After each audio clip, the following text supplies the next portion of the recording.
Men don't support their wives who stay at home to raise their children. Women support men's careers by providing unpaid. If you're considering being a stay-at-home mom, you need to listen to this video and learn from my mistakes and the mistakes of millions of other women. And of course, there's so many reasons that they're not our mistakes and that these are problems of patriarchy. You need to sit down with your husband and figure out what your stay-at-home mom labor is worth. You need to come to an agreement and you need to put it in a contract that if you get a divorce, that's what he is going to be paying you each year that you were a stay-at-home mom. This way, your labor is only free labor that benefits him, and you staying at home is only a risk that you need to take if the marriage is happy, if the marriage is meeting both of your needs.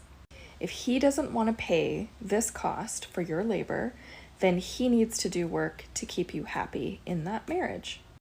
You and your needs and your happiness needs to be at the front of his mind, just as it would if you were a nanny who was working for the family, that he had to make sure was happy so that she didn't want to quit her job. And you need to put in that contract that the amount that he will pay you will increase if his income increases. And the reason for that is that he probably doesn't make enough money to pay you what you're worth in the first place. So any amount that you agree to take as support payments, as alimony, after a divorce is not going to be what your labor is worth, unless he is rich.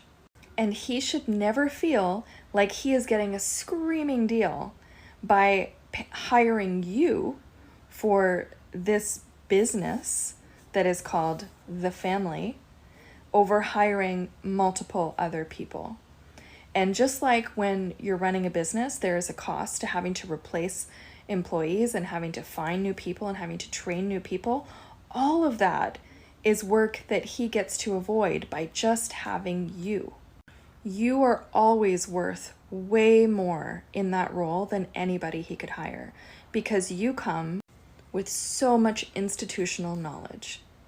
Institutional knowledge is a term that is used to describe the amount of information and understanding and context and history that a long-term employee builds up when they stay at a place of employment for a long time. Nobody's ever going to have the same institutional knowledge for your family, for him, as you do. If you don't do this, he is going to take you for granted and know that you are trapped.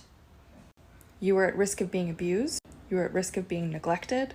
And knowing how trapped you are is going to affect your mental health, which is going to affect your children.